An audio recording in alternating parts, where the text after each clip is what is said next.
ஒரு தவளைக்கு வானில் பறக்க ஆசை.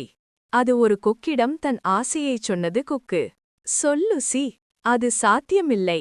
என்னால் தண்ணீரில் வசிக்க முடியாதது போல உன்னால் வானில் பறக்க முடியாது. தவளை மிகவும் கெஞ்சவே கொக்கு ஒரு யோசனை கூறியது.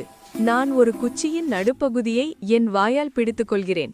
நீ உன் வாயால் இறுக்கமாக பிடித்துக்கொள். நான் உன்னை சுமந்து செல்கிறேன்.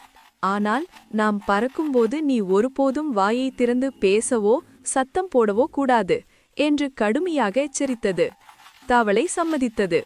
கொக்கு குச்சியை கவ்வி வானில் பறக்க ஆற உயர பறக்கும்போது கீழே அழகிய மரங்கள், காடுகள், மலைகள் ஆகியவற்றை பார்த்த தவளைக்கு மிகுந்த பரவசம் ஏற்பட்டது.